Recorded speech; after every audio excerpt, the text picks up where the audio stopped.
Boleh dah? Bismillahirrahmanirrahim. Alhamdulillah rabbil alamin wassalatu wassalamu ala asyrafil anbiya'i wal mursalin wa ala alihi wa sahbihi ajma'in. Subhanaka la ilma lana illa ma 'allamtana innaka antal alimul hakim.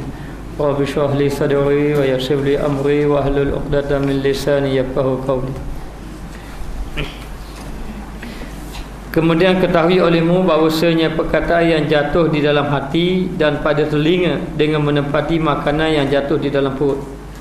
Maka katanya ketahui, kata Imam Ghazali, kata Musannif Al-Imam Ghazali mengatakan bahawa perkataan yang jatuh di dalam hati, ini perkataan-perkataan yang kita dengar, yang diucapkan oleh seseorang lalu kita dengar, lalu masuk di dalam hati dan pada telinga.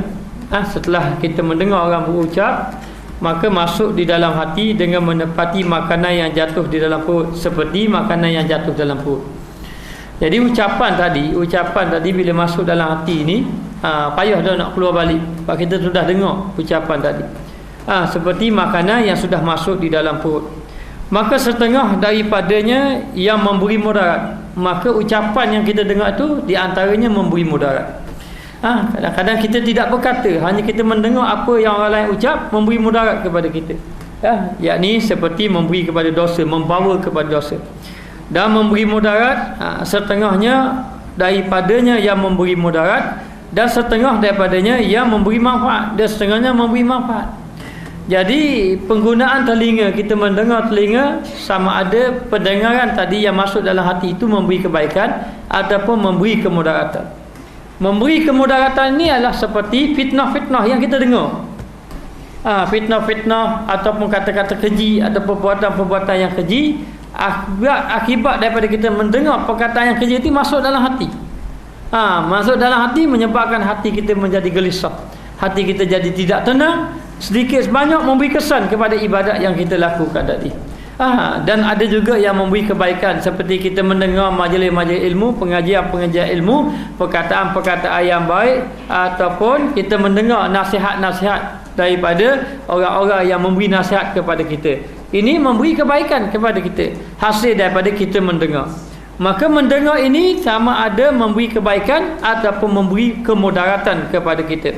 Maka dia kata di sini, seumpama makanan, ada makanan yang memberi mudarat, dan ada makanan yang memberi manfaat kepada kita.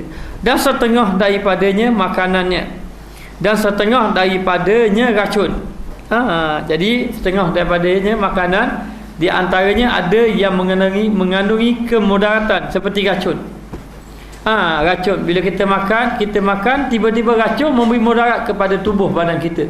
Tubuh badan kita menjadi lemah saja. Lemah, tidak mampu berjalan, tidak mampu bergerak dan sebagainya, kerana apa yang kita makan tadi mengandungi racun. Maka demikianlah juga perkataan. Apa yang kita dengar tadi kadang-kadang seumpama memberi racun kepada mata hati kita. Memberi racun kepada mata hati kita, menyebabkan mata hati kita menjadi was-was, jadi sibuk mendengar seperti fitnah-fitnah yang orang datangkan, orang beri kepada kita, ataupun kita mendengar perkataan-perkataan yang tidak baik. Bagai contoh, kita duduk bersama dengan seseorang, satu kumpulan, tiba-tiba satu kumpulan itu memburuk-burukkan orang tadi, memburukkan seseorang. Jadi kita pun balik rasa dalam hati, apa orang tu jadi macam tu. Akibat daripada kita mendengar orang cakap, hati kita jadi tidak tenang dah, memikirkan apa yang itu. Akhir sekali terganggu amal ibadat kita. Kita pun jadi fikir, jadi tak sedar hati, jadi akhirnya terganggu amal ibadat kita. Ini akibat kita mendengar perkara-perkara yang tidak baik. Tetapi bahawasanya tinggal perkataan dan menelan akan dia terlebih payah dan terlebih suka. Katalah tinggal perkataan, bahawasanya tinggal perkataan dan menelan akan dia terlebih payah dan terlebih suka. Maknanya kita meninggalkan perkataan-perkataan ataupun tidak mau mendengar perkataan-perkataan dan menelan akan dia, yakni kita diam ataupun larikan diri, terlebih payah dan terlebih suka, dan lagi banyak kemudaratan dia. Maka bahawasanya makanan hancur dan habis daripada maedahnya. Ada pun makanan dia hancur habis. Baik kita tengok contohkan. Kalau seseorang tadi mendengar satu-satu makanan, satu-satu perkataan, bila masuk dalam hati, payah nak hilang lah, teringat. Sampai ke mati ingat kadang-kadang. Tapi kalau makanan, dia boleh hilang. Dia boleh hilang. Jadi dia kata perkataan ni dia tinggal duduk sebati dengan apa yang kita dengar tadi. Duduk sebati kita dengar, dia duduk dalam hati kita, duduk sebati. Berbeza dengan makanan. Bahawasanya makanan tu hancur. Makanan dah hancur, makanan dah habis daripada maedahnya, daripada tidur. Sabit dia tidur, maka makanan tadi hancur. Duduk dalam perut dia, makanan tadi menjadi hancur, tidak ada apa-apa dah. Ada perkataan dia tak hancur, hidup dalam hati. Perkataan yang kita dengar tadi seperti fitnah-fitnah dan sebagainya duduk dalam hati. Jadi di situ dia kata dan lainnya. Terkadang hancur habis dengan sebab lainnya, bukan saja kerana tidur dan kadang berbagainya. Dan terkadang tinggal bekasnya beberapa masa. Kadang-kadang ada bekasnya beberapa masa, kesan daripada makanan tu, ada makanan lagi, dia tak hilang lagi, duduk dalam perut lagi. Kemudian maka hilang daripada maedah, semua hilang. Sama ada dia pergi ke tandas, dia muntah, apa hilang, dia akan jadi hancur. Dan kadang-kadang memberi mudarat juga, sabit bakar memberi mudarat, sakit perut dan sebagainya, dan baginya obat yang menghilangkan. Ada obat pula yang menghilangkan dengan dia bekas daripada tubuh, dan ada obat pula sabit daripada makanan, tiba-tiba mudarat pada tubuhnya. Kadang-kadang kemudaratan tu boleh hilang dengan dia makan obat. Maknanya, tetapi beza dengan apa yang masuk di dalam hati. Jadi Imam Ghazali dia buat perbandingan, satu masuk ke dalam hati, satu masuk dalam perut. Masuk dalam hati. Bila masuk dalam hati tak boleh dah, tak boleh nak keluar balik dah. Masuk mula dalam lidah orang lain tak boleh dah. Sebab kita dah dengar dah. Gitu juga makanan. Dia masuk dalam perut tak boleh keluar dah. Keluar pun tak jadi makanan dah. Maka perbezaan di situ dua.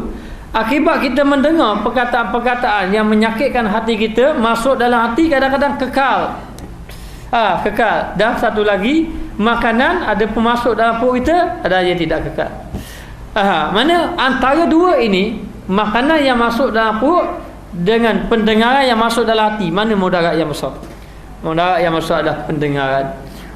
Maka tidak dapat tidak, mestilah kita menggunakan pendengaran telinga ini pada perkara yang baik. Orang-orang kafir musyrikin Mekah, kenapa yang dia paling tidak suka mendengar? Yang paling tidak suka mendengar adalah Al-Quran. Orang-orang musyrikin Mekah.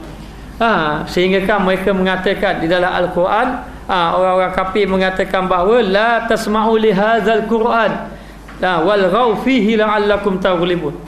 Berkata orang-orang kafir, jangan kamu mendengar ayat-ayat Quran, dan kamu mendengar Quran, sehingga kan ada sahabat-sahabat Nabi yang membaca Al-Quran dipukul. Abdullah ibnu Mas'ud, seorang sahabat Nabi, dia ini pergi ke Kaabah, di hadapan Kaabah membaca Quran. Kerana dia berbincang ramai-ramai, dia kata sebab apa orang kafir tidak mau beriman, di antaranya kerana tidak mendengar Quran. Dan dia berfikir, dia kata kami ini beriman kerana mendengar Quran yang dibacakan oleh Rasul, yang dibaca oleh Nabi. Lalu dia ni pergi ke depan Kaabah, dia membaca Bismillahirrahmanirrahim, Ar-Rahman 'allamal Quran. Dia baca surah Rahman, beberapa ayat dia baca, terus orang-orang musyrikin Mekah pergi serbu dia, pukul dia sampai pensan. Ini sahabat Nabi, sampai pensan. Dia terkejut daripada pensan, dia bangun. Bangun lagi, baca lagi, pukul lagi. Pukul lagi sahabat Nabi. Orang-orang kafir tidak mahu mendengar bacaan ayat-ayat Al-Quran. Jadi kita ni mendengar kebaikan dengan mendengar keburukan ni berdasarkan kepada keimanan. Bagi orang iman dia yang baik, iman dia ataupun orang itu mempunyai iman, maka dia suka mendengar perkara-perkara yang baik. Tapi bagi orang yang iman dia lemah, iman dia sudah rosak, dia suka mendengar perkara-perkara yang buruk. Maka perkara yang buruk ini akan memberi kesan kepada mata hatinya. Hatinya akan menjadi rosak. Apabila dia mendengar perkara-perkara yang buruk. Dalam kaedah ilmu tasawuf dia kata perkara-perkara baik ini yang mencerahkan mata hati. Perkara-perkara buruk, perkataan buruk itu zulmat, kegelapan yang menggelapkan mata hati. Apa beza mata hati gelap dengan mata hati cerah? Mata hati cerah ni dia nampak benda-benda baik. Dia nampak benda-benda yang baik. Oh ni bagus. Ni kita nak dengar ni benda-benda baik ni. Kita jadi minat dengar perkara-perkara yang baik. Ada pun orang yang tertutup mata hati ini, dia tidak nampak benda tu baik. Bila orang mengajar perkara-perkara baik, cakap-cakapan yang baik, dia kata ini tidak baik. Ini orang yang telah tertutup mata hatinya. Tertutup mata hatinya. Maka tidak dapat penggunaan telinga yang Allah Ta'ala beri ni. Yang Allah Ta'ala sebut, aku telah menjadikan pendengaran, pendengaran dan penglihatan. Bahkan anggota yang mula-mula sekali berfungsi adalah pendengaran. Sebab tu disebut wa ja'ala lakumus sam'a wal absara wal afidah. Allah Ta'ala menjadikan pendengaran dan penglihatan. Mula Allah Ta'ala jadi pendengaran, lepas tu penglihatan, lepas tu hati. Maknanya sebab itulah apabila sahaja seorang ibu bapa, suami isteri dapat anak, yang mula-mula disuruh azan di telinga. Azan di telinga supaya mendengar kalimah-kalimah Allah Subhanahu Wa Taala adalah kalimah yang mula-mula sekali dia dengar. Menunjukkan bahawa pendengaran ini cukup besar.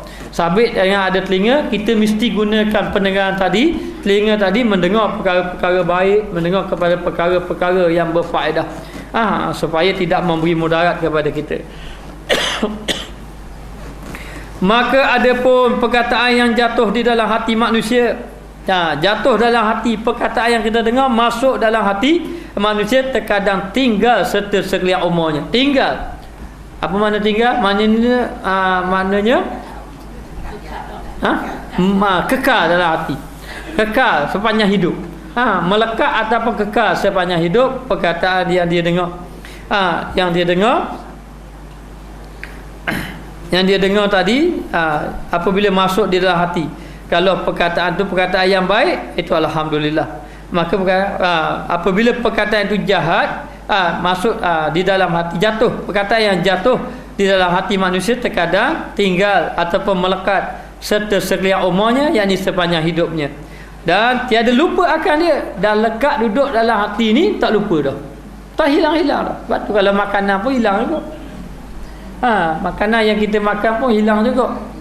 Hilang juga. Tetapi pendengaran yang kita dengar tadi cukup rugi ataupun cukup membawa kepada kesan yang besar kepada hati kita. Maka jika ada sesuatu yang jahat, maka sentiasa mematutkan. Matut ni maknanya mengaibkan. Maknanya kalau salah satu yang jahat, maka sentiasa mengaibkan ia dan melelah akan dia, yakni memenatkan, meletihkan dia. Maknanya jadi kadang-kadang menjadi kepada satu keburukan apabila kita ni, kalau selalu mendengar perkataan-perkataan yang buruk, akhir kali akhlak kita jadi buruk. Kita yang tidak pandai memfitnah orang, tidak suka fitnah, tapi selalu mendengar perkataan-perkataan yang buruk, akhir sekali kita pun akan bercakap perkara yang buruk. Dan hati kita akan letih duk fikir benda-benda ni. Makin kau dengar semakin itu, semakin dengar semakin itu. Batu orang-orang salafus soleh, kalau dia mendengar orang mencela dia, dia tidak akan balas. Dia tidak akan balas. Biar orang nak cela dia apa-apa, dia tak akan balas. Bahkan dia memberi hadiah kepada orang tu. Siapa Imam Ghazali kalau tak silap, apabila dia mendapat tahu orang mencela dia, dia akan beri makanan pada orang tadi. Sehingga kan orang tadi pelik. Kenapa? Kenapa? Dia kata sebab kamu telah memberi hadiah secara percuma tanpa aku beramal dengannya. Ada seorang ahli ibadat, dia ini sembahyang tahajud tidak tinggal. Satu hari dia tinggal sembahyang tahajud. Bila dia tinggal sembahyang tahajud, orang mencela dia. Dia kata, alhamdulillah, moga-moga pahala cela itu dapat menampung tahajud yang aku tinggalkan malam tu. Maknanya jadi nak beritahu masalahnya, kalau kita didatangi perkataan-perkataan seperti orang cela kita, orang hina kita, macam-macam. Yang terbaru dia katanya kita bawa ajaran sesat. Macam-macam. Tak kira masalah orang cela kita, orang apa, orang buat apa kita jangan fikir. Kerana dia akan memberi kesan kepada hati kita. Nanti akan melintas perkara-perkara yang yang buruk dalam pada fikiran kita. Jadi tidak dapat mestilah kita ni cuba menjauhkan daripada mendengar perkara yang sia-sia. Jadi nak menjauhkan perkara yang sia-sia, tambah mendengar perkara yang sia-sia, jangan duduk di tempat yang ada perkara yang sia-sia. Kita tidak mahu mendengar maksiat, tapi kita pergi tempat-tempat orang nyanyi. Mesti akan dengar. Mesti kena jauhkan dia. Jadi naknya, kalau nak mendengar perkara yang baik, pergi yang tempat baik-baik. Supaya telinga kita yang Allah Ta'ala beri nikmat kepada kita dapat mendengar kalimah yang atau dapat mendengar perkara yang baik. Jadi Allah Ta'ala beri telinga kepada kita di antaranya supaya mendengar ayat-ayat Al-Quran. Satu hari Rasulullah SAW berjalan telah mendengar seorang sahabat Nabi yang mempunyai suara yang amat merdu, yakni bernama Abu Musa Asy'ari. Jadi Abu Musa Asy'ari ini mengaji Quran. Bila mengaji Quran, bila dia tengok orang tak ada, dia baca Quran sedap-sedap. Macam kita lah, kita bila tunggu sedap, tunggu orang ada. Bila orang ada, kita sedap-sedap kan. Orang pembalik, kita biasa saja. Bila lagu-lagu pun tidak.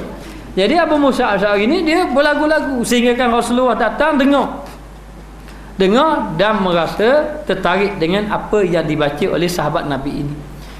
Sahabat Nabi ini. Lalulah Nabi pun balik. Lepas pada tu, besokkan tu, Nabi beritahu, kamu, wahai Abu Musa, Allah Ta'ala telah memberi kepada kamu satu seruling ataupun serunai gitulah daripada Nabi Allah Daud. Dia bukan bermakna suruh main seruling, bukan Nabi Allah Daud main seruling. Ini sebagai simbolik suara sedap. Kamu ni mempunyai suara yang merdu. Lalulah Abu Musa bertanya, ya Rasulullah, adakah Rasulullah suka mendengar? Lalulah kata Rasulullah, sukalah mendengar. Suka mendengar. Jadi Abu Musa Asy'ari ni kalau tahulah Rasulullah suka, dia akan sedapkan lagi. Bukan tujuan dia nak bermegah-megah, tidak, tetapi dia suka menggembirakan hati Rasulullah sallallahu alaihi wasallam. Jadi telinga ini dengarlah dengan perkataan-perkataan yang baik. Bacaan-bacaan Al-Quran dan juga pengajian-pengajian ilmu sebagai contoh untuk mendapat pahala di sisi Allah Subhanahu wa taala. Maka jika ada sesuatu yang jahat, maka sentiasa melelahkan akal dia dan datanglah dengan sebabnya, dengan sebab dia dengar tadi perkara satu-satu perkara tadi, khawatir ni lintasan di dalam hati. Jadi bila dia mendengar perkara-perkara yang tidak baik, buruk, lalu mari melintas dalam hati. Sebab tu kadang-kadang kita tenang tau, ada tiba-tiba orang mari kata kabur, kita dengar perkara-perkara yang tidak molek. Jadi hati kita pun susah, gelisah. Jadi tidak tenang. Mari khawatir lintasan di dalam hati dan juga was-was. Dan berkhendak bahawa dipalingkan daripada hatinya, dan dia memerlukan usaha untuk memalingkan fikiran dia, atau hati dia, memalingkan hati dia daripada mengingatkan akan dia, daripada mengingatkan dia. Jadi kita kalau dengar perkara tak molek, kena cuba palingkan supaya tidak ingat perkara-perkara yang tidak molek tadi. Dan minta berlindunglah dengan Allah Ta'ala daripada kejahatan, dan minta berlindunglah daripada Allah supaya kita ini diselamatkan daripada kejahatan. Inilah yang paling besar berdoa pada Allah. Kejahatan ini kita tidak mampu nak tinggalkan, sebagaimana ibadat kita tidak mampu melaksanakan. Jadi yang mampu kita meninggalkan kemaksiatan adalah pertolongan daripada Allah. Dan kita hendaklah sentiasa bergantung dengan Allah. Sebagai contoh, kita ini ahli maksiat sebagai contoh. Tapi kita sedar kita ini tidak mau buat maksiat itu. Kita tidak mau buat maksiat itu. Bila kita tidak mau buat maksiat tadi, mesti ada dalam hati azab nak tinggal. Dan di samping itu, hendaklah membanyak-banyak berdoa kepada Allah supaya Allah Ta'ala jadikan kita ini di kalangan orang yang dapat meninggalkan maksiat. Di antara maksiat adalah maksiat telinga. Yang ini mendengar perkara-perkara yang tidak baik, seperti mendengar fitnah sebagai contoh, mendengar umpatan-umpatan sebagai contoh, ataupun mendengar perkara-perkara yang kotor, orang panggil perkara lucah, perkara-perkara kotor. Semuanya ini memberi kesan kepada hati dan memberi kesan kepada amal ibadat yang kita lakukan. Maka dia kata berlindung daripada kejahatan, dan jangan kamu sentosa daripada bahawa engkau dijatuhkan atas kepala. Jangan kamu rasa aman, merasa aman dengan kita ini selamat daripada ujian Allah, daripada bala Allah. Hendaklah kita ni sentiasa menjauhkan diri daripada perkara-perkara maksiat, dan jangan merasakan diri kita selamat. Tak apa dah kita ni. Baca Quran dah. Kadang-kadang kita tak sedar amal-amal ibadat kita ini masih lagi mengandungi dosa. Mengandungi dosa. Seperti kita mendengar perkara-perkara yang keji, walaupun kita tidak mengucapkan perkara yang keji tadi, tapi kita mendengar. Orang yang mengatakan satu yang buruk, kita pun ada dalam majlis itu, kita pun bersama juga. Seperti mengatakan perkara yang buruk tadi. Maka tak dapat tidur kalau boleh lagi. Bila kita duduk dalam satu tempat, satu sama sahabat-sahabat kita ke, sama satu keadaan, tiba-tiba ada seorang yang bercakap perkara-perkara yang keji, seperti memfitnah orang. Maka yang pertama, kita cuba beritahu kepada dia, nasihat kepada dia. Kalaulah dia masih lagi nak meneruskan perkataan dia, nak fitnah orang, nak kata orang, yang kedua kita cuba bawa tajuk yang lain. Tajuk lain. Asal lagi cakap bab tu, kita cakap bab lain. Kalau dia balik mula dengan perkataan dia tadi, nak cakap lagi perkara yang tidak molek, maka hendaklah kita bangun lari. Supaya kita tidak bersama-sama dengan orang yang mengatakan perkara yang buruk tadi. Maka Allah Ta'ala beri kita ini telinga, tujuan dia untuk mendengar kalam-kalam Allah Ta'ala, mendengar ayat-ayat Allah Ta'ala, supaya kita merasa takut kepada Allah Ta'ala. Disebut di dalam Al-Quran, innamal mu'minuna allazina iza zukirallah wajilat qulubuhum. Sesungguhnya orang-orang yang benar-benar beriman dengan Allah, apabila dibaca ayat-ayat Allah, lalu dia dengar ayat-ayat Allah masuk dalam hati mereka menjadi gemetar, takut kepada Allah Subhanahu wa taala. Ada seorang ulama namanya Fudail bin Iyad. Dia mempunyai anak, seorang anak yang soleh, yang hatinya lembut. Jadi satu hari Fudail bin Iyad ni membaca Al-Quran, menjadi imam, dan anak dia menjadi makmum. Jadi ketika anak dia menjadi makmum, Fudail bin Iyad ini telah membaca ayat mengenai azab. Jadi anak dia bila mendengar ayat mengenai azab, lalu menghayati betul-betul sehingga rasa takut. Bila rasa takut, anak dia jatuh pingsan. Memula jatuh pingsan lah. Disangkanya pingsan. Lepas daripada sembahyang, orang cepat-cepat pergi tengok tempat anak dia, rupanya membawa kepada kematian. Akibat daripada mendengar ayat-ayat Allah Subhanahu wa taala. Ada di kalangan orang-orang soleh sudah tidak mau lagi bercakap. Kalau dia bercakap perkara yang sia-sia, ada seorang ulama, saya tak ingat dah, kalau dia tersalah cakap perkara yang sia-sia, dia akan menghukum dirinya seperti berpuasa 10 hari sebagai contoh. Kerana apa? Kerana sesalah cakap sia-sia. Salah cakap sia-sia, ataupun dengan arti kata mendengar perkataan yang boleh membawa kepada dosa. Dan sahabat-sahabat Nabi, orang-orang soleh sentiasa menjaga anggota. Kalaulah kita beribadat tidak menjaga anggota kita, umpama anggota telinga kita, maka kita masih lagi mendengar perkara-perkara yang sia, masih lagi suka perkara-perkara yang boleh merosakkan amal ibadat, maka ibadat kita adalah ibadat yang sia-sia. Baik, dia kata di sini, atau engkau digerakkan akan dia hingga jatuh kesudahannya di dalam kebinasaan. Akibat daripada mendengar perkara yang sia-sia ataupun mendengar perkataan yang tidak elok, akan sekali membawa kepada kebinasaan, seperti dendam. Bila orang cerita hak dah mulai, kita pun rasa nak marah, lepas tu mari dengki, lepas mari dengki mari dendam. Semuanya penyakit-penyakit hati. Kenapa timbul macam ni? Kadang-kadang disebabkan mendengar, dengar fitnah dan sebagainya. Kalau akibat daripada mendengar ini, kadang-kadang boleh membawa kepada kebinasaan.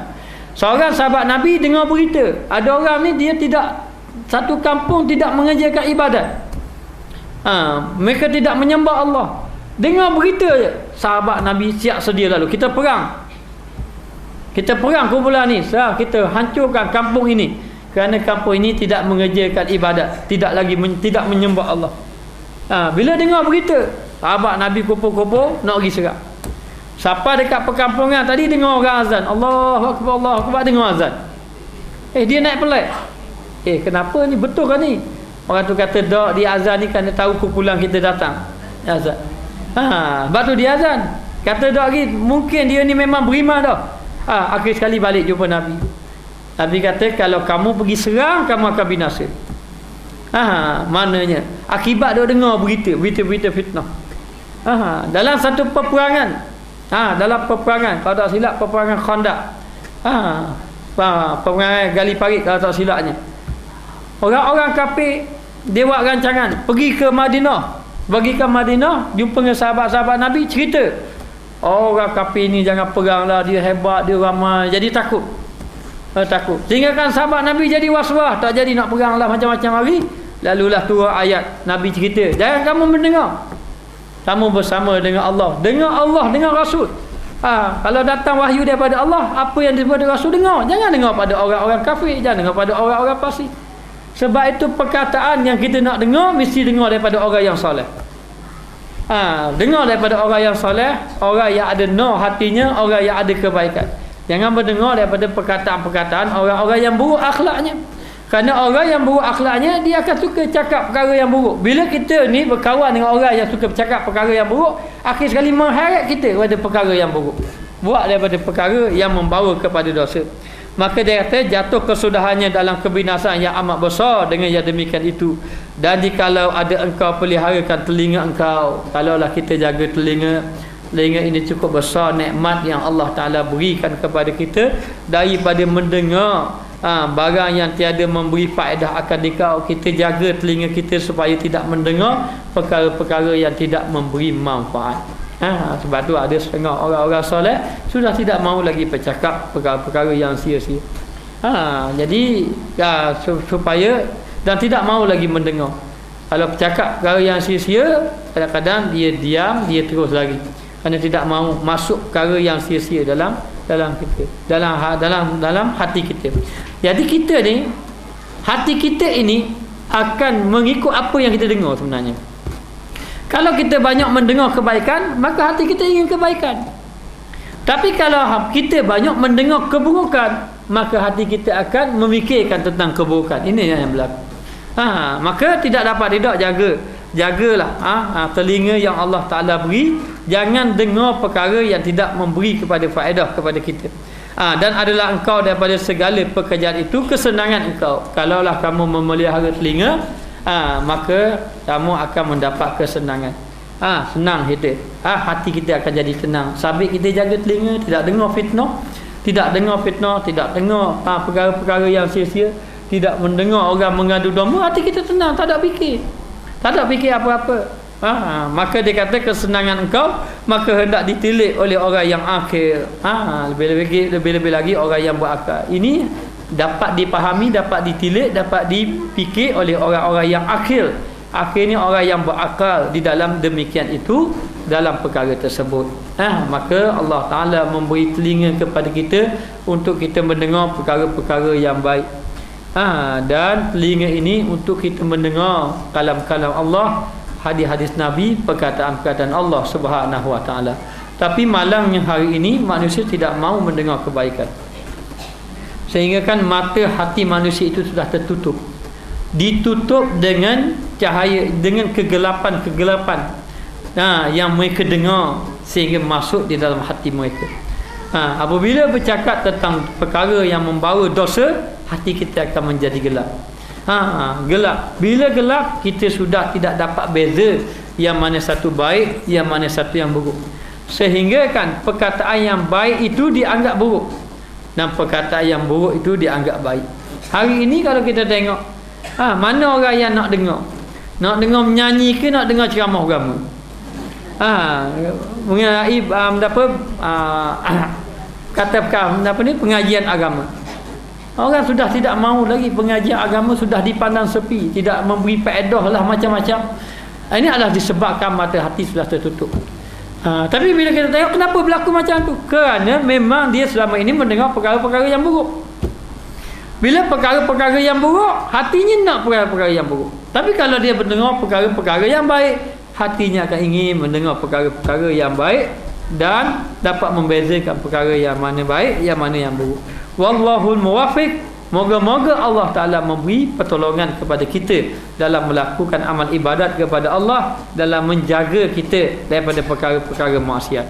Kita biar sentiasa duduk dalam kalimah la haula wala quwata illa billahil aliyyil azim. Maknanya apa? Maknanya kalau kita boleh buat ibadat, maka ini daripada pertolongan Allah. Bukan kekuatan kita. Kalau kekuatan kita nak angkat tangan begitu tak boleh. Kita bila dapat ni pertolongan daripada Allah. Begitu juga kita dapat meninggalkan maksiat. Dapat meninggalkan maksiat pun daripada Allah, bukan daripada kita. Daripada kita tidak mampu. Kerana nafsu selalu mengajak manusia melakukan kejahatan. Tetapi oleh kerana datangnya pertolongan daripada Allah, dapat meninggalkan segala maksiat. Baik, kita tengok al-faslu salis fil lisan. Ni bab yang agak penting, yakni pasal yang ketiga pada menyatakan lidah. Pada menyatakan lidah mengenai kelebihan dan keburukan lidah. Lidah. Kemudian ketahui olehmu dengan memeliharakan bagi lidahnya, maka ketahuilah kita semua mesti kita memelihara lidah. Mesti kita menjaga lidah. Menjaga lidah ni dengan arti kata menuturkan perkataan-perkataan yang baik-baik dan menghinggakan akan dia. Hingga ni maknanya menahankan akan dia. Tahankan akan dia. Lidah kita ni kita kena banyak tahan, dan kalau boleh diam banyak daripada bercakap. Kalau nak bercakap, cakaplah yang baik-baik. Sebab itu kita kena, dia kata kalau kita nak berkawan seseorang, dia kata kena ada 3 ciri. Ciri yang pertama, orang yang kita berkawan, kalau kita berkawan dengan dia, bila dia bercakap menambahkan ilmu kita. Bila bercakap menambahkan ilmu kita. Bila kita melakukan kejahatan, dia ini membetulkan dengan lidah kita, dengan lidah dia. Kita buat salah, dia cakap, kita cakap, dia nasihat lalu. Nasihat lalu. Dan bila kita berkawan dengan dia, selalu mengajak melakukan ketaatan kepada Allah. Jadi tidak dapat reda. Kita kawan biar dapat ilmu dia. Kita biar kawan dapat ilmu. Ni bagus kawan dia. Kita salah, dia tegur. Dan dia sentiasa menyuruh kita melakukan ketaatan kepada Allah Subhanahu Wa Taala. Jadi hendaklah menahan akan dia, tahan kamu, lidah kamu, dan mensabitkan dia, yakni tetapkan lidah kamu. Tetapkan lidah kamu. Jadi kita ni kalau boleh dilarang banyak bercakap. Jangan terlalu banyak bercakap. Apa yang banyak-banyak bercakap, tolong kurangkan bercakap. Kerana dibimbangi, ada hadis yang mengatakan bahawa orang yang banyak bercakap ini, banyak cakap, banyak salahnya. Bukan tidak ada yang betul, ada yang betul. Tapi biasanya apa yang disabdakan oleh Nabi itu, kita dapat faham bahawa orang yang banyak bercakap ini biasanya banyak salah daripada betul. Kadang-kadang nak cari hak betul tu sikit saja. Dan apabila dia banyak salah, maka banyak dosa. Bila dia banyak dosa, boleh menyebabkan masuk neraka lah ia. Maka sebab itu kita dilarang banyak bercakap. Dan kalau boleh nak bercakap, cakaplah perkara yang baik-baik. Lalu disebut dalam hadis, man kana yu'minu billahi wal yaumil akhir falyakul khairan aw liyasmut. Dia ada 2 keadaan. Sesiapa yang beriman dengan Allah dan juga Rasul, beriman, tanda orang beriman dengan Allah dan Rasul, yang pertama dia bercakap yang baik. Dia bercakap perkara yang baik-baik. Bila duduk dengan dia, cakap yang baik-baik. Pengalaman saya duduk dengan syekh, duduk dengan orang-orang guru-guru saya, biasanya kalau kita duduk dengan dia, menambahkan ilmu. Bahkan kalau duduk berkawan dengan dia tu, bersembang dengan dia, dengan duduk kuliah pasti banyak bersembang lagi, sebab dia bercakap ilmu saja. Dia bercakap dengan perkara yang sia-sia. Jadi yang pertama, orang yang baik-baik ni, orang yang betul-betul beriman dengan Allah, sifat dia yang pertama, dia suka bercakap yang baik-baik. Maka kalau kita nak bercakap banyak, cakap yang baik-baik. Cakap tentang agama. Cakap tentang agama, supaya hati kita jadi hidup kepada Allah Subhanahu Wa Taala. Ada seorang tu ahli perniagaan. Ahli perniagaan. Jadi kita kawan dengan dia. Dia cakap bab perniagaan, kita cakap bab agama. Kita tak pandai. Kita tidak pandai, bukan bidang kita. Bidang kita yang ni. Akhirnya dia selalu jumpa kita dah cakap bab agama lah. Ni dia kata, dia jumpa saya, dia kata, Ustaz, saya sekarang ni bila saya jumpa kawan-kawan saya cakap bab agama sama dia. Cakap bab agama. Saya kata alhamdulillah lah, baguslah. Kita memang begitu keadaan kita, mesti kena bercakap bab agama. Tapi jangan sampai kita tidak bercakap langsung. Apa khabar? Oh, nak khabar baik itu bukan agama. Jadi jangan sampai tak jawab. Dekat komen pun kereta rosak pun tunjuk bahasa isyarat je. Bahasa isyarat lah, jangan. Jadi biar kita ni banyak bercakap perkara-perkara yang baik. Jadi sifat dia yang pertama, sifat bercakap banyak tetapi perkara yang baik. Cakap baik, cakap perkara baik. Yang kedua, sentiasa dalam keadaan diam. Dua perkara je orang beri. Kalau cakap perkara molek, kalau tak mampu cakap perkara molek, diam saja. Diam saja. Itulah yang lebih baik.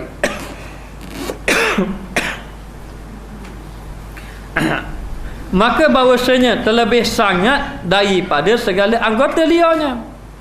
Antara yang payah sekali nak jaga, di antaranya lidah. Lidah payah sekali nak jaga. Sangat liarlah lidah ini, seperti binatang yang liar. Lidah ni kadang-kadang kita berazam nak cakap yang baik, tapi kadang-kadang cakap juga yang buruk. Cakap perkara-perkara yang buruk. Maka anggota yang liar adalah lidah. Sehingga kan siapa yang boleh menjaga lidah, maka Nabi menjamin dia syurga.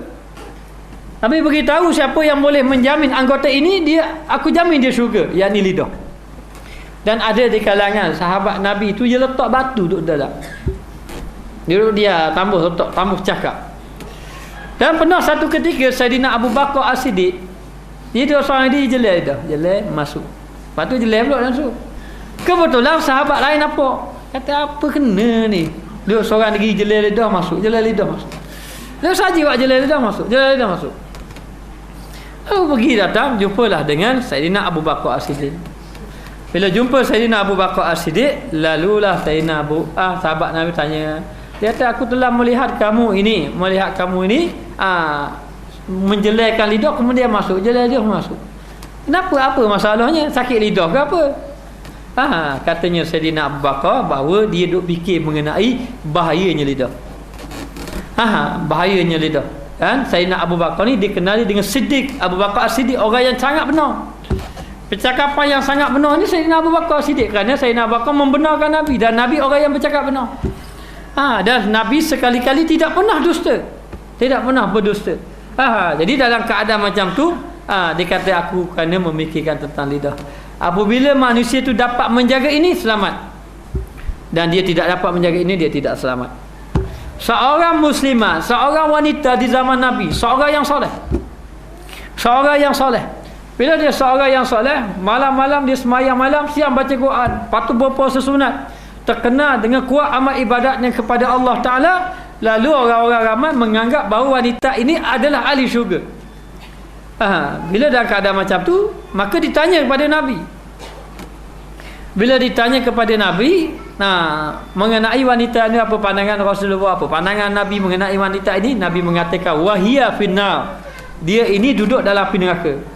Lalu sahabat Nabi terkejut. Macam mana orang yang semayang malam itu sudah kuat, semayang malam kuat, baca Quran pun rajin, puasa sunat pula, tapi dikatakan orang ini masuk dalam neraka. Apa sebabnya? Lalu Nabi mengatakan bahawa dia ini tidak mampu menjaga lidah. Tak mampu menjaga lidah. Akibat tidak mampu menjaga lidah, ibadat-ibadat yang banyak dia lakukan itu jadi sia-sia. Kerana dia tidak mampu menjaga lidah. Sebab tu lidah ni penting. Dan ada orang yang ibadatnya kurang. Seorang orang tua di zaman Nabi, Nabi jamin dia ahli syurga. Jamin dia ahli syurga. Sehingga kan sahabat Nabi tengok apakah amalan dia yang menyebabkan dia ini dijamin syurga. Lalu dilihat tidak ada amalan yang banyak. Tidak ada semayang malam yang banyak seperti sahabat Nabi yang lain. Tidak ada infak yang banyak kerana dia bukanlah orang yang kaya. Tidak membaca Quran banyak-banyak. Tidak sebagaimana sahabat Nabi yang lain, tidak berjihad sebagaimana sahabat Nabi yang lain. Tapi bila ditanya, kerana menjaga anggota, di antaranya anggota lidah, katanya dia tidak pernah menyakiti orang lain. Tidak pernah menyakiti orang lain. Dalam satu hadis lain, Nabi sebut wallahi demi Allah, orang ni tak akan masuk syurga. Sahabat Nabi tanya, ya Rasulullah, kenapa ni, siapa golongan ini ni? Lalulah Nabi mengatakan, demi Allah, orang ni tidak akan masuk syurga yang mana orang tadi yang mana jiran-jiran dia tidak selamat disebabkan lidah dia. Lidah dia. Dan disebut dalam hadis lain mengatakan bahawa orang Islam yang benar-benar beriman, orang beriman yang benar-benar beriman adalah orang Islam yang lain selamat daripada lidah dia. Lidah dia. Jadi kalaulah kita ni orang lain tak selamat daripada lidah kita. Kita pula patang je tengok orang kata bermakna rosak juga kita amal ibadat kita. Sebab hati kita ini tidak akan lurus. Sehingga lurus lidah kita. Dan juga dikata tersangat kebinasaan, sangat membawa kepada binasa. Akibat daripada lidah maka binasa. Maka benarlah pepatah Melayu dikata apa? Kerana pulut santan binasa, kerana mulut badan binasa. Dan sangat banyak pasadnya, banyak kerosakannya. Dengan perkataan-perkataan yang keji. Rosak ni perkataan-perkataan yang keji. Lalu berlakulah kerosakan. Kadang-kadang sabit dengan perkataan jadi dendam, jadi marah, jadi macam-macam perkara. Dan berseteruan dengan sabit lidah lah, maka berlakulah perseteruan, bermusuh-musuhan kerana lidah. Kerana lidah. Maka tidak dapat lidah, mesti kita menjaga lidah. Dan sesungguhnya diriwayatkan daripada Sufyan ibnu Abdullah As-Saqafi. Sufyan ibnu Abdullah As-Saqafi, seorang sahabat Nabi, bahawasanya berkata, ya sembahku ya Rasulullah. Dia pun berkata kepada Nabi, dia kata, ya Rasulullah, satu je Allah, ya Rasulullah, apa yang terlebih banyak barang yang ditakut atas diri kami daripadanya? Apakah perkara yang kamu takuti ke atas daripada kami ni? Dia tanya, kenapa yang Nabi takut pada kami? Yang ditakuti daripada kami ini, Nabi tanya kepada sahabat Nabi ini. Sahabat Nabi tanya pada Nabi, maka mengambil atasnya alaihi salatu wassalam, yakni Nabi pun ambil, ataupun Nabi pun pegang, mengambil tu pegang dengan lidahnya. Nabi pegang lidahnya, Nabi pegang lidah, lepas tu Nabi lepas, inilah dia lidah. Yang aku takut ke atas kamu lidah. Lidah dia kata. Dengan sabit lidah tadi boleh menyebabkan seseorang tadi binasa. Lepas tu kita kena tengok orang tadi tidak dikira amal ibadatnya baik seandainya dia tidak mampu menjaga lidah. Orang ini tidak dikatakan hatinya bersih seandainya dia tidak mampu menjaga lidah. Jadi lurusnya hati seseorang dengan sebab lurusnya lidah seseorang. Maka lidah ini satu perkara yang cukup besar, dan wajib kita memeliharanya. Sabit lidah saja menyebabkan seorang tadi terseksa. Satu ketika Nabi berjalan di perkuburan, lalu Nabi telah mendengar suara orang diazab dalam kubur. Ini Nabi dengar, suara orang yang diazab dalam kubur. Lalu Nabi pergi dekat kubur tadi, Nabi pun meletakkan pelepah tamar di atas kubur tadi. Nabi mengatakan selagi mana pelepah tamar ini belum kering, maka diringankan azab kubur. Kerana pelepah tamar ke rupuk ke pokok-pokok, segala apa yang ada di langit dan bumi bertasbih kepada Allah. Yusabbihu lillahi ma fis samawati wal ard.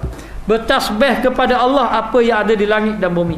Maka moga-moga pohon kema tadi, pelepah kema tadi dia pacuk atas kubur dengan pelepah kema ataupun tamar tadi bertasbih pada Allah, pahala itu masuk kepada si mati tadi. Lalu ulama mengatakan, dalam kitab kata ulama mengatakan ini khususiah pada Nabi saja. Khususiah kepada Nabi mengenai pahala pelepah tamar bertasbih itu sampai kepada si mati. Namun demikian khususiah pada Nabi begitu, tapi bagi kita boleh mendoakan kepada si mati. Mana cara kita, cara berdoa pada si mati, tak payah pakai cara tu. Cara tu khusus pada Nabi. Tapi jalan untuk kita nak menyampaikan pahala kepada si mati, mengikut pendapat kebanyakan ulama Syafi'i, mengatakan sampai untuk kita berdoa kepada si mati. Jadi dalam keadaan macam tu, di azab kubur, sahabat Nabi tanya, dua kubur yang disesa, sebab apa? Sebab apa orang ni disesa dalam kubur? Lalu Nabi menjawab, dia ada dua. Salah seorang Nabi mengatakan, dia ini namimah, melakukan namimah. Apa makna namimah? Namimah ini ialah orang yang tidak menjaga lidah, mencela orang, memfitnah orang, mengadu domba pada orang. Ini disebut namimah. Akibat dia tidak menjaga lidah, maka dia diazab di dalam kubur. Maka besar dosa lidah ini apabila seorang tadi tidak memeliharanya. Maka wajib bagi orang yang beriman memelihara lidah supaya tidak mengatakan perkara yang sia-sia. Bahkan kalau kita tersalah cakap saja. Ada seorang sahabat Nabi, pak saudara Nabi ini dalam satu peperangan Uhud, peperangan Badar. Jadi dalam peperangan Badar, pak saudara Nabi ini yang bernama Al-Abbas kena tangkap jadi orang tawanan. Jadi orang tawanan. Bila jadi orang tawanan dalam keadaan tu, mereka musyarat nak macam mana orang tawanan. Jadi ada sahabat Nabi kata bunuh belaka. Bunuh belaka. Orang-orang tawanan. Lalu orang kata jangan nak bunuh belaka macam mana? Di antaranya ada pak saudara Nabi. Dia kata peduli apa? Kami papa saudara kami perang. Kami pun ada ke papa saudara kami ada juga. Bunuh belaka. Dak kira Nabi dok Nabi pun. Perkataan ini siapa ada Nabi? Jadi Nabi agak kecewa. Jadi bila tahu macam tu dan Nabi agak berasa, kalau kita berasa hatilah kecewa lah dengan perkataan tadi. Lalulah keputusannya orang yang jadi tawanan tadi tidak dibunuh. Sahabat Nabi orang kata ini menyesal. Bapa lidah aku cepat angah kata. Apa dok kata-kata macam ni? Tak mau kata jadi dia menyesal di atas perbuatan tadi. Tetapi oleh kerana sudah berkata, maka telah membawa kepada kebinasaan. Sebab tu dia kata lidah ni kita kena jaga supaya jangan mengatakan perkara yang boleh membawa kepada kerosakan kepada diri kita sendiri. Dan daripada Yunus bin Abdullah bahawasanya berkata bahawasanya aku dapat akan diriku menanggung akan kepayahan puasa pada hari yang sangat panas di negeri Basrah. Katanya Yunus bin Abdullah, aku sanggup duduk di atas tengah panas dan menanggung kepayahan, kesusahan, duduk tengah panas dalam keadaan berpuasa. Aku sanggup keadaan macam tu di negeri Basrah yang panas ketika itu. Aku sangguplah duduk tengah panas, puasa pula dalam keadaan tu. Aku sanggup dan tiada aku menanggung dan aku tidak sanggup. Dan aku tidak mampu menanggung daripada meninggalkan satu kalimah yang tiada memberi faedah. Memberi faedah. Maknanya nak jaga supaya keluar faedah yang baik-baik dan tidak terkeluar langsung faedah yang tidak memberi faedah ni, aku tidak sanggup. Tak sanggup nak jamin. Baik aku duduk tengah panas berpuasa, lebih mudah bagi aku. Maknanya kata orang ni, kata orang soleh ini Yunus bin Abdullah, lebih mudah daripada aku duduk tengah panas dering pun tak apa, aku berpuasa daripada aku menahan satu perkataan daripada perkara yang sia-sia. Sebab tu kalau kita hitung hari ini percakapan kita, banyak perkara yang sia-sia daripada perkara yang baik. Daripada perkara sia-sia. Sedangkan disuruh kalau kamu tidak mampu bercakap yang baik-baik, kamu disuruh diam. Kerana diam itu lebih selamat daripada berkata-kata. Dan kata-kata, banyak berkata-kata ni lebih banyak menyesal daripada tidak menyesal. Adapun diam, lebih banyak tidak menyesal daripada menyesal. Maka tidak mestilah kita berkata perkara yang baik-baik. Dan memang cukup payah kita nak meninggalkan perkataan yang sia-sia. Jadi tidak dapat tidak, kena tahan tidak. Maka lazimkan olehmu tiba-tiba dengan memeliharakan baginya sehingga sangat-sangat, maka hendaklah kamu bersungguh-sungguh memelihara lidah dan membuangkan istihad dan membuangkan istihad. Maknanya melakukan kerja ini dengan bersungguh-sungguh. Bersungguh-sungguh, dan kami sebutkannya di dalam 5 usul, 5 dalil ataupun 5 keadaan untuk kita nak meninggalkan perkataan tadi. Maka kena jaga lidah dalam keadaan bersungguh-sungguh, jangan berkata perkara yang sia-sia. Yang pertama, barang yang diriwayatkan daripada Abu Sa'id Al-Khudri radhiyallahu anhu, bahwasanya anak Adam apabila berpagi-pagi bersegera segala anggota sekaliannya kepada lidah. Katanya anak Adam apabila waktu pagi, anggota-anggota yang lain itu segera kepada lidah. Maknanya menghadap kepada lidah tadi. Bila sampai waktu pagi, semua anggota akan hadap kepada lidah, jumpa dengan lidah. Maknanya akan bertutur kepada lidah dan berkata sekaliannya sekalian anggota ni. Dia kata kami memerintahkan akan dikau Allah Ta'ala bahawa kamu betul. Maknanya anggota-anggota lain beritahu pada lidah. Tangan kata pada lidah, lidah tolong betul cakap betul-betul. Kalau mu cakap betul, nanti tangan ni aku pun akan betul. Kaki kata, lidah tolong cakap betul-betul. Pagi-pagi ni tolong betul. Nanti kalau lidah kamu betul, nanti aku betul belaka. Telinga kata, lidah cakap betul-betul. Mata pun kata macam tu. Habis sekali orang kata nasihat kepada lidah betul. Yakni tetap di dalam pekerjaannya suruh Allah, yakni biarlah kamu ini dalam pekerjaan Allah. Bila lidah kata saya nak sembahyang, maka tangan akan buat Allahu Akbar kata habis. Maknanya lidah kamu kena tetap. Jadi katanya ini dikatakan Abu Sa'id Al-Khudri ni sahabat Nabi kata, bila sampai waktu pagi semua anggota akan ngadap ke lidah dan akan nasihat kepada lidah tadi. Maka bahawasanya jika kamu tetap dalam pekerjaan yang betul, maka betul kami. Jikalah lidah tadi betul, maka anggota lain pun betul. Tangan pun akan jadi betul, kaki pun akan jadi betul, telinga dan segalanya akan menjadi betul. Maka disuruh betul. Dan jika belok engkau, kalaulah lidah tu belok, bangun pagi belok dah lidah. Bukan lidah belok tu kan, cakap dah betul dah bangun pagi. Maknanya bangun pagi cakap dah betul dah. Bila belok lidah dia kata engkau, maka beloklah kami sekaliannya akan beloklah. Belok jadi tak betul lah kami. Jadi bukan masuk saya belok lidah, bukan cakap tak betul lidah. Lidah macam biasalah. Seandainya lidah tadi tidak benar percakapan dia, dusta, maka akan beloklah sekaliannya. Jadi kita ini sebenarnya disuruh bercakap benar. Sehingga kan kalau boleh dalam keadaan darurat pun disuruh juga kita bercakap benar. Pada satu ketika dahulu, pada dalam satu zaman yang dikuasai oleh kerajaan Mu'tazilah. Masa kerajaan Mu'tazilah dahulu, ulama-ulama dipanggil. Bila ulama-ulama dipanggil, dia akan tanya pada ulama tadi, apa pandangan kamu tentang Al-Quran, adakah dia qadim ataupun baharu? Kita belajar Quran itu qadim.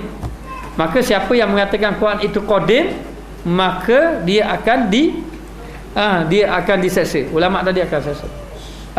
Jadi kena kata baharu itu salah dari segi akidah. Tapi oleh kerana itu kerajaan masa ketika itu zalim, bila kata baharu ditangkap, sehingga kan ada seorang ulama yang bernama Muhammad Ibnu Al-Khazai dipancung kepala dia.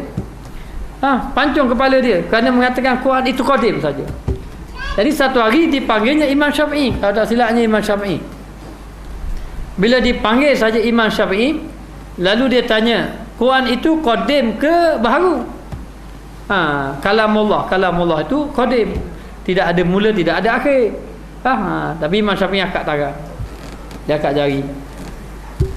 Al-Quran, Taurat, Zabur, Injil, Al-Quran. Dia baca je Taurat, Zabur, Injil, Al-Quran. Keempat-empat ini baharu. Jadi lepas dia. Bila ditanya dia, keempat-empat jari ni. Keempat-empat jari ni bukan hono. Tu dia panggil tauriah dalam bahasa Arab tu. Jadi bukan bercakap bohong tu. Tapi sebagai jalan itu dalam keadaan darurat. Satu hari, siapa nama Sufyan Tsauri, saya tak ingat dah, nak dipilih menjadi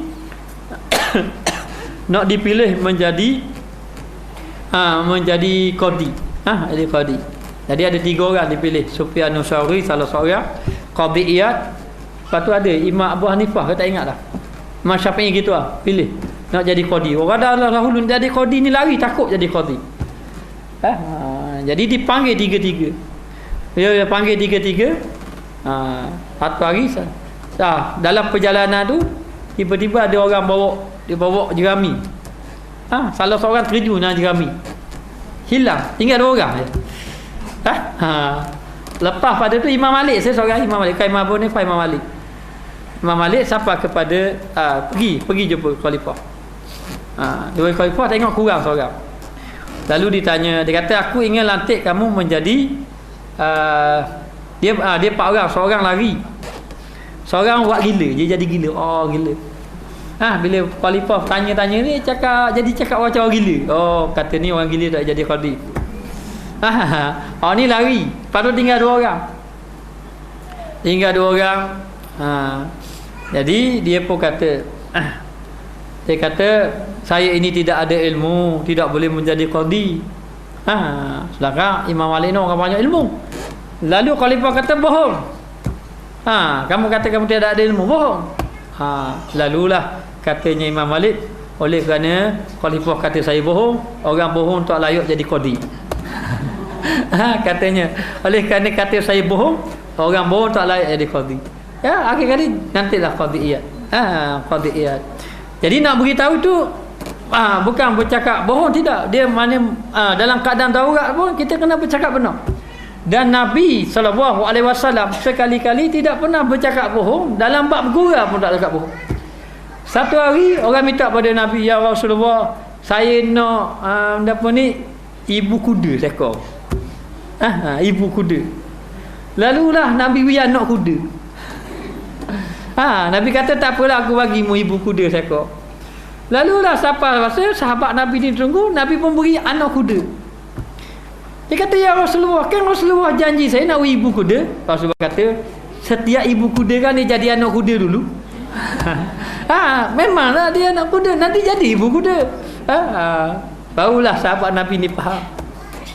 Dalam riwayat lain pula, satu hari Nabi berjalan, jumpa dengan seorang orang tua.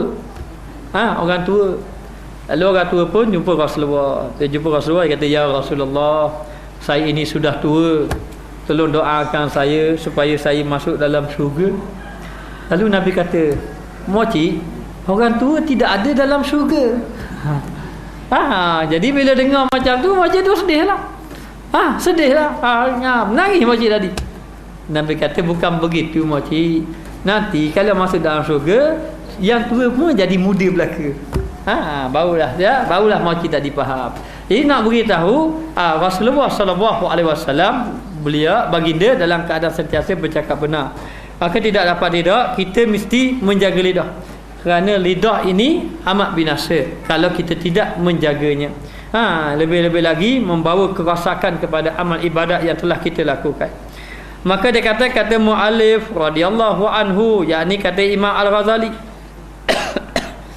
kataku dan makna pada Allah, makna pada Allah, padanya Allahu a'lam, maknanya wallahu a'lam, maknanya wallahu a'lam, bahawa tutur lidah itu memberi bekas pada segala anggota manusia dengan taufik dan dengan khizlan. Khizlan yakni tiada dikuasa mengerjakan taat. Khizlan ni maknanya lalai, tidak buat amal ibadat kepada Allah. Dan meneguh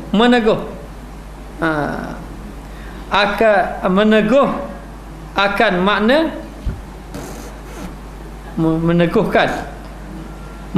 akan makna kataku ini, barang yang dihikayatkan daripada Malik bin Dinar, bahwasanya berkata ia, apabila engkau lihat keras di dalam hati engkau dan dhaif di dalam agama engkau dan haram daripada rezeki engkau, maka ketahui olehmu bahwasanya engkau itu sebenarnya telah berkata-kata pada barang yang tiada memberi faedah akan dikau. Ni maknanya kata muallif, dia kata setiap orang yang bercakap ini akan memberi kesan kepada anggota. Apabila kita bercakap akan memberi kesan kepada itu. Kesan dia ada dua, sama ada kesan ibadat ataupun kesan tinggal ibadat. Ini daripada lidah kita, sebab pada lidah. Kerana kata Imam Malik, katanya Imam Malik, apabila engkau lihat seseorang tadi ke hati jadi keras, seperti tidak mau melakukan amal ibadat, malas melakukan amal ibadat, dan dhaif di dalam agama, hati keras dan dalam agama itu dhaif agama, tak ambil berat tentang agama, semayang pun berat, ilmu agama pun tidak ada, haram daripada rezeki engkau, kemudian rezeki tadi jadi payah.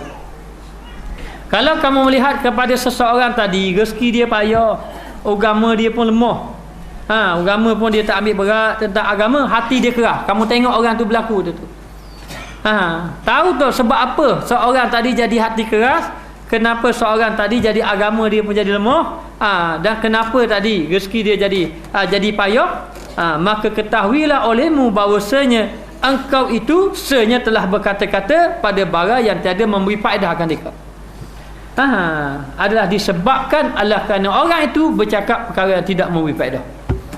Perkara yang tidak memberi faedah, yang pertama hati jadi keras. Hati keras ini tidak menerima kebenaran. Ini tanda hati keras. Beri nasihat, ambuh dah.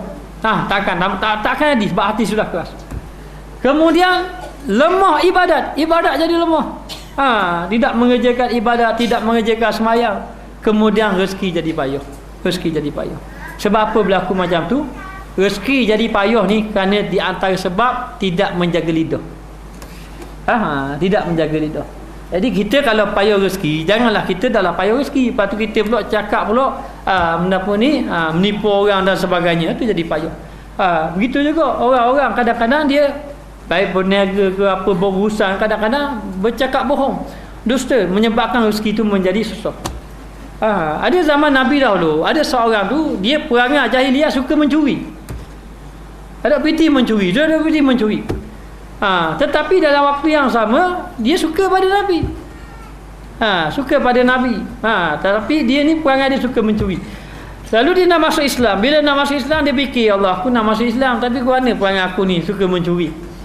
Lalu dia pergi jumpa Nabi. Dia kata, ya Rasulullah, saya ni nak masuk Islam tapi boleh tak saya nak mencuri? Nabi kata boleh. Boleh. Boleh tak orang Islam mencuri? Boleh tak, masalah. Jadi satu hari tu Nabi bila dengar macam tu dia pun masuk Islam. Bila masuk Islam Nabi kata jangan mencuri lagi, semayang dulu. Ni Nabi. Semayang dulu, ikut dengan kuliah dulu. Jadi Nabi lembutkan hatinya. Nabi kuatkan agama dia. Buat agama dia. Jadi kenapa dia mencuri? Biasa orang mencuri orang tak ada piti. Orang ada piti tak mencuri. Saya pergi ke Brunei baru ni, tengok rumah besar-besar. Saya tanya orang, ada orang curi tak? Tak ada curi. Tak ada orang kaya-kaya belaka dah nak curi berapa ni. Jadi rezeki dia. Jadi kerana tidak ada harta lah mencuri. Jadi dalam keadaan macam tu, bila dalam keadaan macam tu dia beriman, lepas beriman Nabi ni dengan kebijaksanaan Nabi kata tak apalah, kalau macam tu kita kena belajar agama dulu. Jadi Nabi hidupkan hati dia. Hati tengok keras jadi lembutkan hati. Dan kemudian kuatkan ibadat. Semayang dulu dengan Nabi, semayang dulu. Nabi apa masa boleh curi. Bila dah semayang dah hati keras ni, satu hari dia tanya, ya Rasulullah, boleh curi dah sekarang? Nabi kata boleh dah. Boleh mencuri. Tetapi Nabi kata begini, kalau kamu nak mencuri dengan dua syarat. Syarat pertama, curi-curilah, jangan tinggal semayang. Nabi suruh tinggal semayang. Jadi kalau nak mencuri semayang jangan tinggal. Mana bangun pukul 3 pagi, mayang tahajud dulu, lepas mayang tahajud baru curi. Maknanya curi jangan tinggal. Jangan tinggal. Jangan semayang jangan tinggal. Jadi sahabat Nabi ni cubalah nak ikut curi sampai tabiat dia dahulu. Tapi dia pegang janjinya. Okey, ya Rasulullah benarkan saya mencuri, saya janji. Saya tidak akan tinggalkan semayang. Kalau macam tu Nabi kata boleh mencuri. Syarat yang kedua, kena bercakap benar. Kena bercakap benar. Jangan tidak bercakap benar. Ya Rasulullah, saya sanggup. Saya mencuri, saya tak semayang, saya tidak tinggal, dan saya akan bercakap benar. Okey, baik. Jadi dalam keadaan macam tu, malam tu dia nak mencuri. Bila dia nak mencuri, dia teringat, pagi esok aku mayangin api. Aku curi malam ni, pagi esok kena mayangin Nabi. Lepas mayangin Nabi, sahabat Nabi ramai-ramai tanya, mu curi mana adik? Ya, curi. Cakap benar. Dia kena cakap benar. Dia pun fikir. Oh, kalau macam tu tak boleh curi aku. Nanti bila barang hilang, orang tuan rumah bunyi.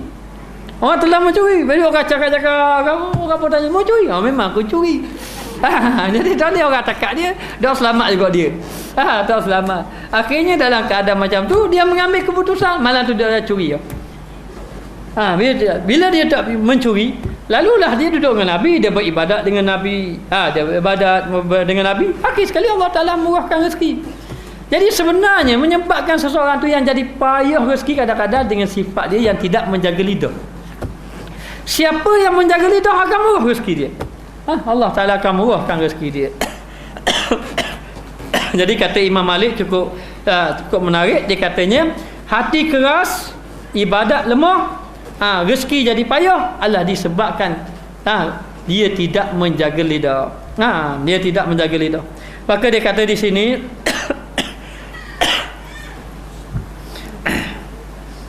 dan asal yang kedua, yakni perkara yang kedua. Perkara yang kedua, bahawa memeliharakan waktu engkau. Jadi menjagalah waktu kamu. Jangan waktu kita disia-sia dengan bercakap, dihabiskan dengan bercakap perkara yang sia-sia. Habis saja-saja.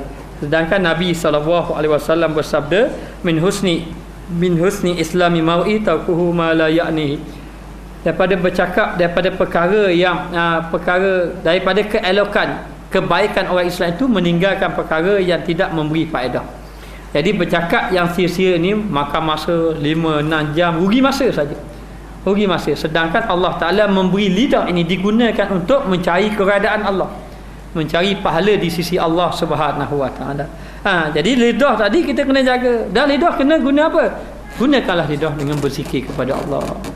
Zikir, banyak-banyak berzikir kepada Allah Subhanahu Wa Ta'ala. Orang yang banyak berzikir, hatinya akan menjadi bersih. Hatinya akan menjadi bersih, nafsunya akan tunduk kepadanya. Orang yang tidak berzikir, dia tidak akan mampu menundukkan nafsunya. Sehingga ulama-ulama tasawuf mengatakan, kalau seorang itu tidak berzikir, saya tidak akan baik akhlaknya. Dia hanya baik zahir saja, akhlaknya tidak akan jadi baik kecuali dengan melalui jalan berzikir kepada Allah Ta'ala.